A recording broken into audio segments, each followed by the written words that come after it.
Today, big questions about gold, cash, and interest rates.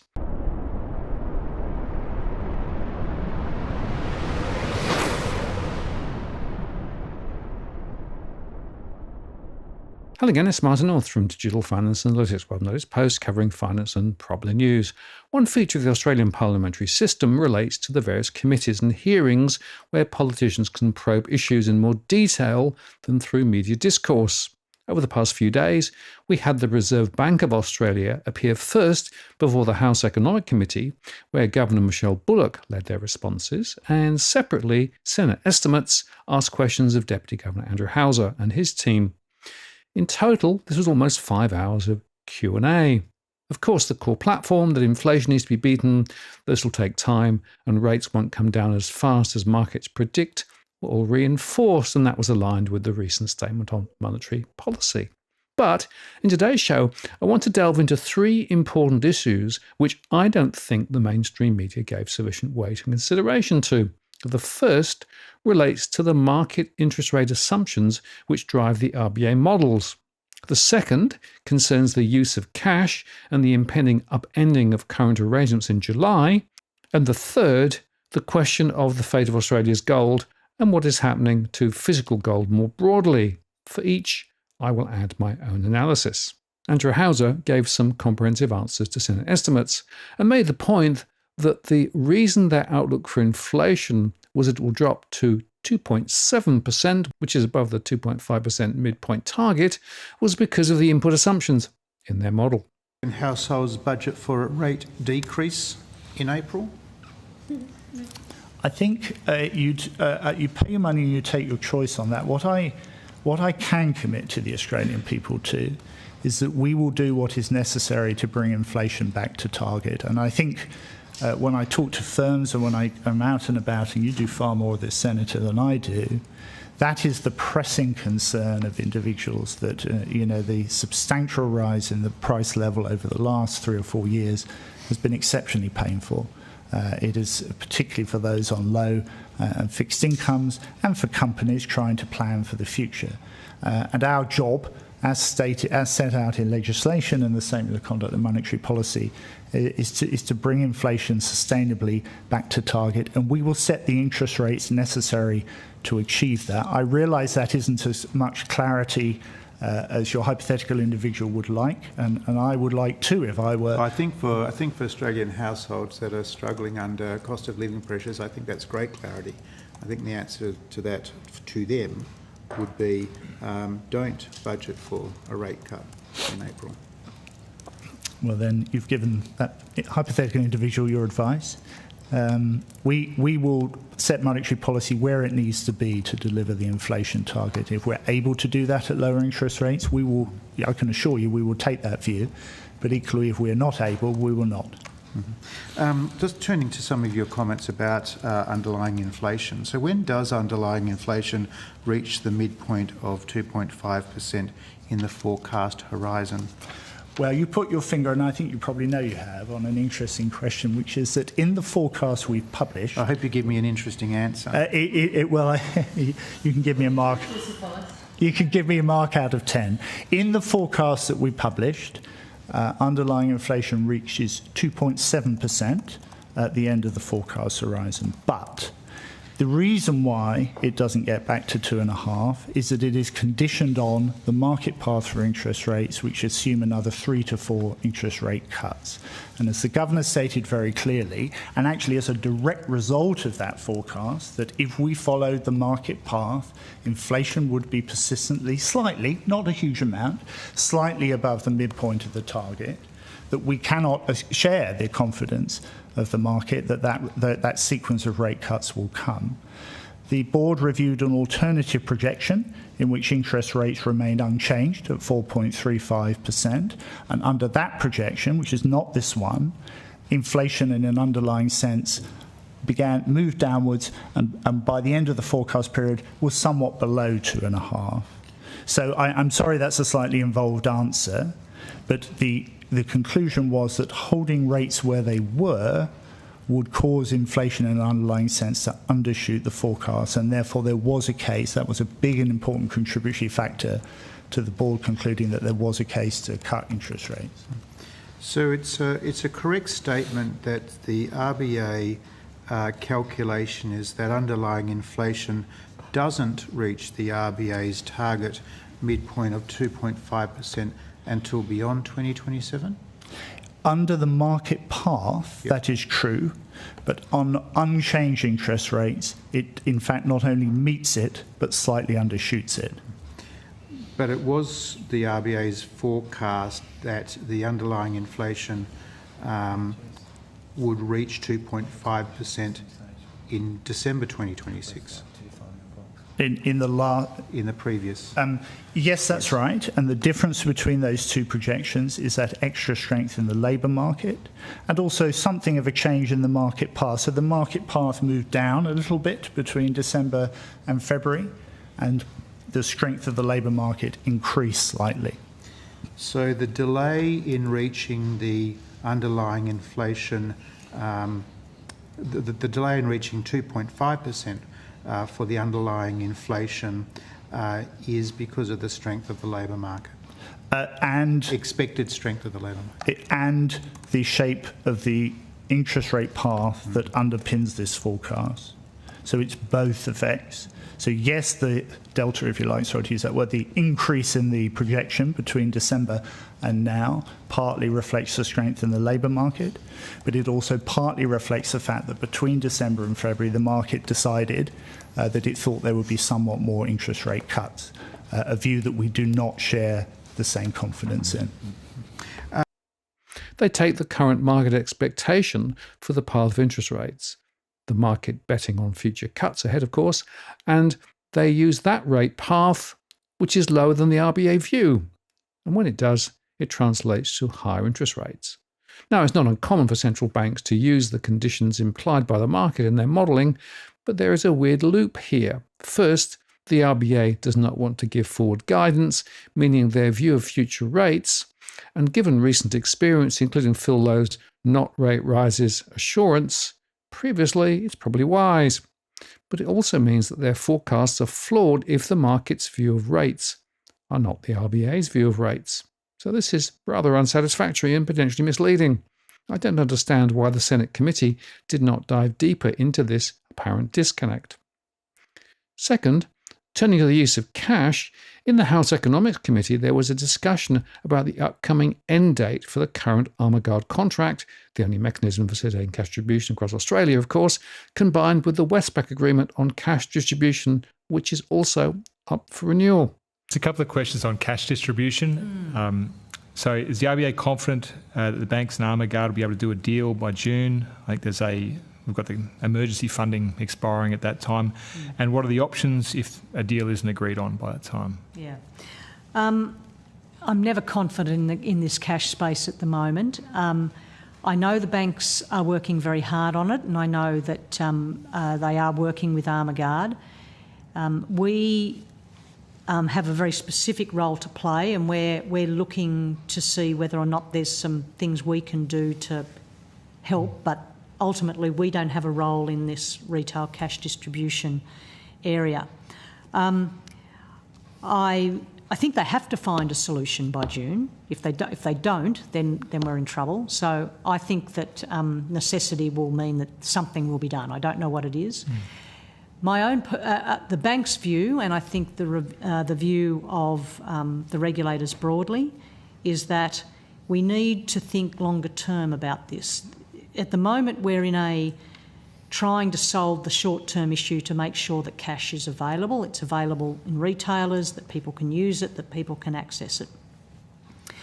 That's the immediate short-term issue. But we've got to think that cash is going to be around probably for another 10 years, and we've got to find a way of moving to a new system that means that distribution of cash can be undertaken and viable. Now, there's a number of options that could get you there, but the bottom line is that cash distribution is someone is going to have to, if you don't want the consumers to pay, then someone has to pay, and it's going to be difficult to figure out how it is subsidised, because that's what we're asking for. Normally what would happen in a circumstance like this is that if the costs are going up, then what would happen is people would have to pay more to use it. I think the idea that people pay to use cash would not go down well. So that means that in order to make this particular situation viable, someone is going to have to cross-subsidise consumers in cash. And that is, I think, where we need to think about the longer-term solution. Where do we find this cross-subsidisation? Is it the banks that have to take it on and basically provide cash services to their customers and cross-subsidise that? How is it going to work? And we don't have a solution as yet. Can I just go into the, and I thank you, and I agree there's probably only small elements that the RBA can actually play in that part, but what might some of those elements be? So the main element we're looking at the moment is that we pay interest so banks take cash out from us and they hold it in various storage places so they can get it to where they need to get it. We pay interest on parts of that. So they have to hold it in certain ways under certain conditions and we will pay them interest. So that encourages them to have money out there. We're looking at whether or not we can expand that interest compensation to additional areas, which would encourage them further to hold cash out in the community so they can get it. So that's the main thing we're looking at the moment. And just going on to the issue of what's been raised in the context of particularly regional bank closures is there is a cost to cash already. We don't see it. It's usually bank charges or somewhere it's carried. But what we're talking about is this increased cost. And it's that difference that we're trying to work out where that's carried. Do you think banks are doing enough on this? I honestly, one of the biggest feedbacks I have, particularly in small towns, Pittsworth and Oakey, where there's where none of the majors exist anymore. We used to have 4 major banks; they're all gone. We're left with an ATM, and we're worried if that's going to go. Are banks doing enough to keep that open? And you're talking about a transition period that could be quite some time yet. Look, I think the banks. My understanding, at least, is that they have basically agreed to a moratorium at the moment. The challenge is that... It's about the third one I've heard of. Yes. I think the challenge is that the banks, on the one hand, are commercial institutions. They've got to work for their shareholders and so on, but we also expect them to meet some sort of community service obligations, and cash is one of those, I think. Branch access is another. The difficulty with moving to a much more digital payment system and banking system is that increasingly the person-to-person element of that is getting smaller and smaller. And there's a group of people who really want to use that, but they are just becoming a smaller and smaller and smaller group.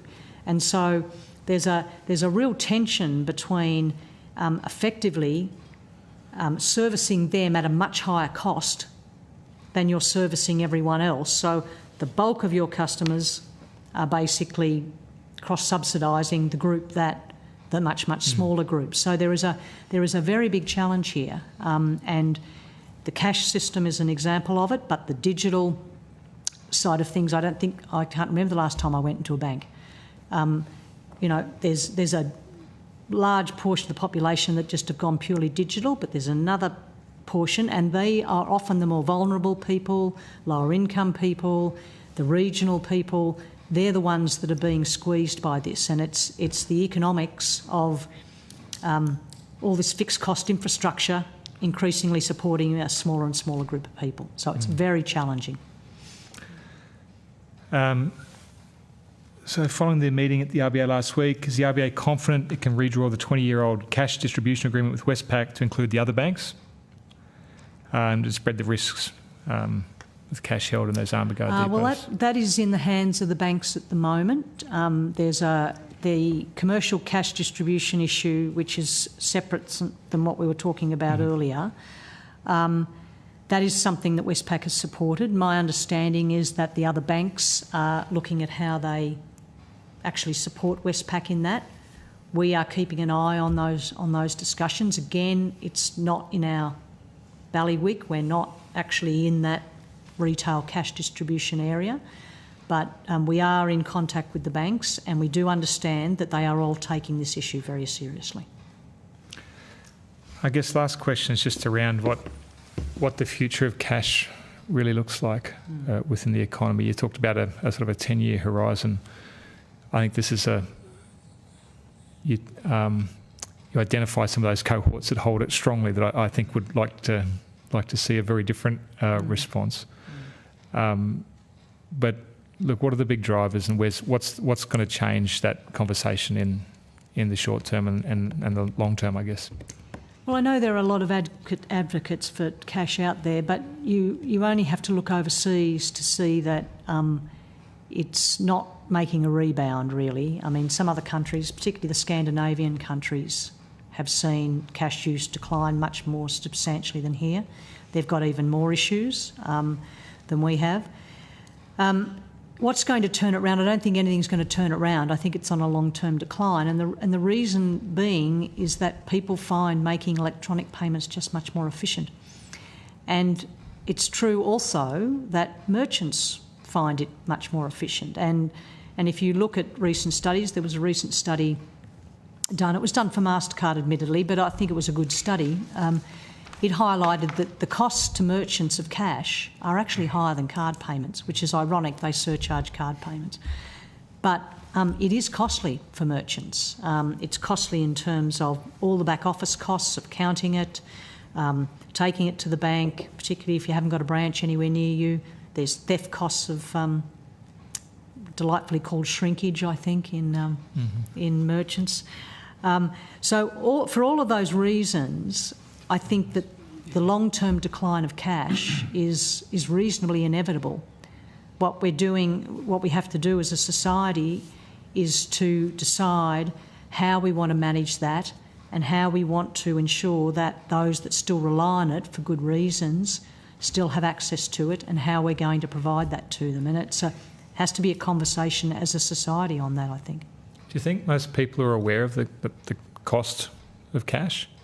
No, I don't. I don't think that. I don't even think a lot of merchants are, quite frankly. I don't think they realise how expensive it is for them to actually be taking cash payments.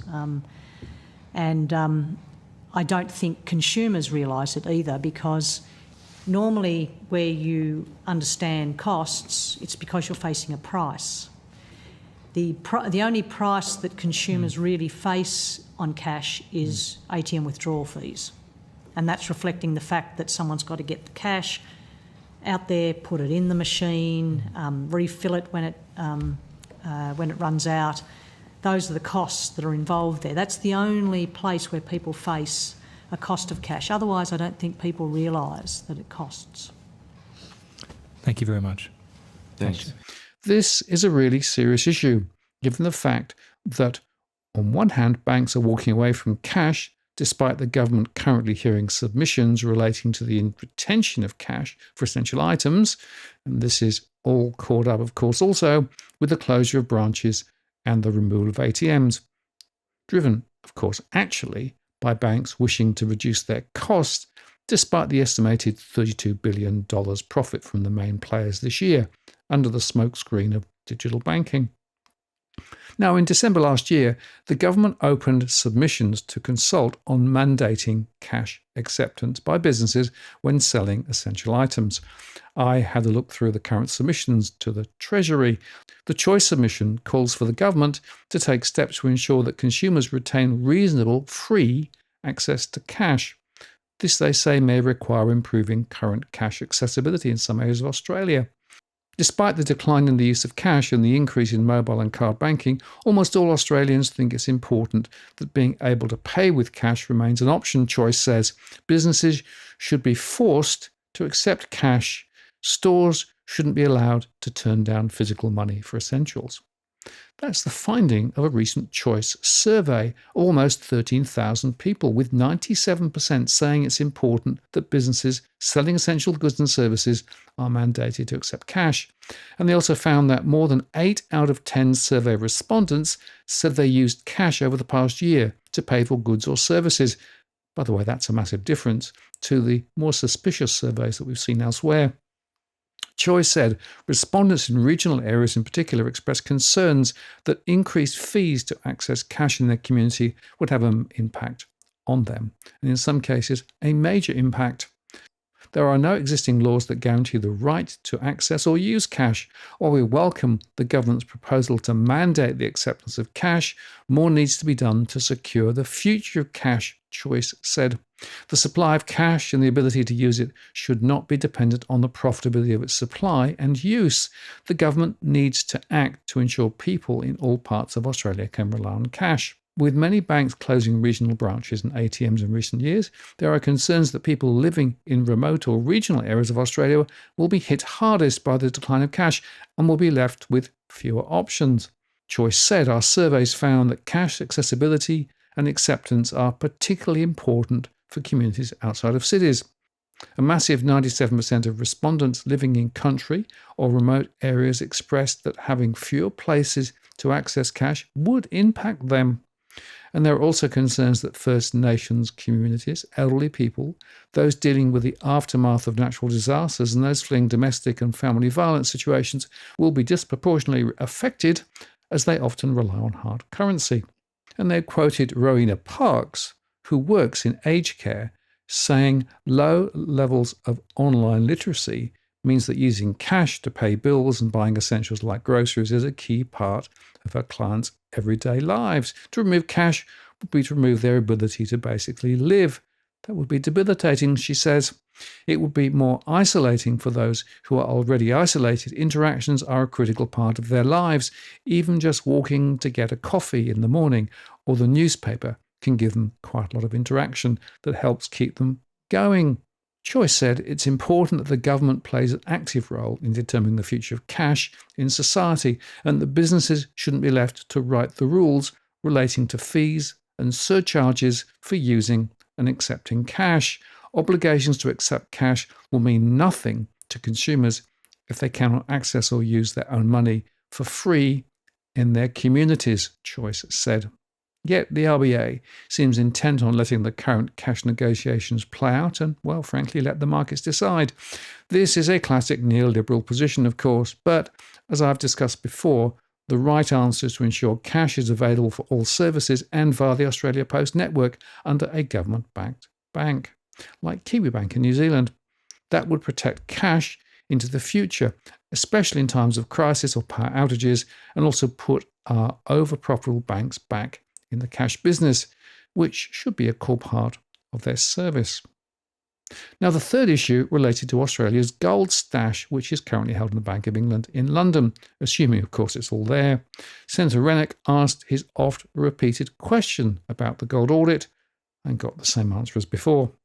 Note, the Bank of England has been struggling to meet its gold deliveries of late. There's a lot of talk about it, and authorities in the new American administration are talking about auditing the gold bars at Fort Knox. I'm not sure if you're familiar, Mr Hauser, but I've been given a document by the RBA whereby the Bank of England admitted to having fake gold bars and duplicate serial numbers.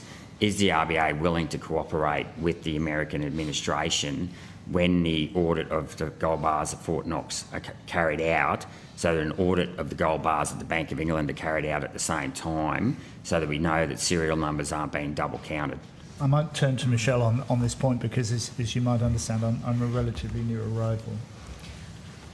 Well, as you know, we do have considerable gold holdings at the Bank of England, and they have been audited, as you know, and the audit's been put on our website. And I know this has been an issue that you've been talking to my colleagues about for some time. I don't think we have any direct requests from any government or central bank to participate in any activity like that, so I might just take that on notice. But Senator Bragg widened the questions to cover the issue of gold being physically moved, especially to the US, and we got an insight into what is going on under the hood. More question, and I know Senator Smith has a couple more. Okay. Do you mind if Just wanted to quickly ask you, I know this is a very Senator Rennick question, but I did want to ask you about the gold. And given that you worked at the Bank of England, maybe you can help us with this, Deputy Governor. I think a number of countries have been repatriating their... Yes. So is it true to say that Poland, Hungary, Romania, India have repatriated gold from the Bank of England? I don't know the list of names, but it has been there have been a number of people moving gold on the whole from the UK to the US. UK to the US? Yes. Well, So why are they doing that? Well, it's a complex story, and I'll pass to Michelle in a minute. But one of the dominant trades in the gold market is to buy gold, physical gold, hold physical gold in long form in London, which is the main physical gold market, and to sell futures or derivatives on gold in the US. Now, in normal times, that trade is what is called the market for pennies, right? It's a tiny little wedge between the return you'll get on the physical gold and the return you get on the derivatives in the US. It's a so-called basis trade. There are many other kinds of basis trade in financial markets. And it's a nice little earner, but rather small. What has happened in recent times is that because of rumours, not reality, but rumours that tariffs might be levied on precious metals by the US, that wedge between physical gold in London and the derivatives position in the US has widened. And those mostly market intermediaries, which is why I'm not sure about the name of your list of sovereigns, the market, JP Morgan, for example, have found that it is the best way to deal with this blowout in spreads is to give physical delivery of the gold in the US, which is not an easy process. You have trucks queued round the block in the City of London waiting to take the gold out of the Bank of England and then transferred to the US. This is not the only trade going on, but it is the dominant trade to deliver physically into the US market to close out that derivative position. Now, sorry to go into what might seem to double Dutch. Have I got that right? Yeah, so just to kind of check this. Don't say no. No, it's all good. Just finally, so I think we've held the same amount of gold in England since the 90s. So it's not being traded. So that's right. Are there any plans to look at whether that would be repatriated? Well, we review our investment strategy on our foreign currency reserves, which gold is part of that regularly. But we hold our gold at the Bank of England because it's the most liquid trading centre in the world, and it's convenient for us to hold it there. It's a good facility for us. The trade that the Deputy Governor has been talking about is one where market participants are exploiting a differential between prices, between physical and futures prices. There also seems to be a element, if you like, of perhaps de-risking with some of the global uncertainty with tariffs, etc. And so some US-based financial institutions are addressing that by bringing their gold home. It is quite unusual to move that much gold, so it is quite a logistic exercise, as you can imagine, to physically move gold bars. Hence, there's been a lot of attention on what's going on at the Bank of England with their gold. At the Bank of England, the rush to withdraw gold has caused unprecedented delays. Gold is a physical asset, so there are real logistical and security constraints, said Deputy Governor Sir Dave Ramsden. Getting into the bank this morning was tricky because there was a lorry in the bullion yard. According to the Financial Times, the waiting time to withdraw gold has now stretched out from a few days to between 4 and 8 weeks. Transporting physical gold isn't simple. The gold bullion must first be shuttled to Swiss refiners, as the COMEX Commodity Exchange in New York requires a different bar size. Gold hawks, of course, are using this to explain the rising price of gold. But while longer wait times do create a perception of scarcity, it's perhaps more likely explained by just that logistical problem instead. The Gold Council reported that in late 2024, COMEX inventories started to rise as concerns grew that tariffs could indeed impact gold imports. This trend has continued into early 2025, and as of date, COMEX registered eligible inventories have increased by 300 tonnes or thereabouts. After being recast, the gold is often loaded onto commercial passenger flights, the cheapest and safest way to transport bullion across the Atlantic, according to the Wall Street Journal. Since Trump's election in November, a staggering 393 metric tonnes of gold have been transferred into COMEX vaults in New York, increasing inventory by 75%, according to the Financial Times. The market frenzy may not be over. Goldman Sachs has raised its 2025 gold price forecast to $3,100 US, while UBS predicts it could surpass $3,200 US. The Gold Council said short-term speculators and some investors often hold large net long gold futures positions on the COMEX futures market, while banks and other financial institutions short these futures contracts as counterparties. But these financial institutions are generally not short gold. Instead, they run long over-the-counter positions to hedge their futures shorts. And because physical gold is more often found in the London OCT market as a large trading hub and often a cheaper location in which to vault gold, financial institutions typically prefer to hold those hedges in London, knowing that they can quickly, in normal market times, ship gold to the US when there is a need to do so. In recent months, many traders have chosen to preempt the threat of tariffs by moving gold to the US, thus avoiding the possibility that they may have to pay higher charges. As uncertainty looms over gold trade, London's gold vaults may continue to be emptying, with Wall Street the ultimate winner. But that said, gold vaulted in London has dropped, sure, but remains above its 2020 level. Another consequence has been an increase in gold's lending rate. A calculation based on overnight borrowing rates and gold swap rates as a proxy suggests that 1 month lease rates reached as high as 5% during January, reflecting tightness in the London gold market. Trade data from the Census Bureau suggests that a good proportion of gold flowing into the US does indeed come from Switzerland. In turn, some of this gold could have originated in the UK, as it needs to be refined from good delivery, which is around 400 ounce bars, to 1 kilogram bars, the weight accepted for delivery into COMEX futures. Other sources of gold include Canada, Latin America, Australia, and to a lesser degree, Hong Kong.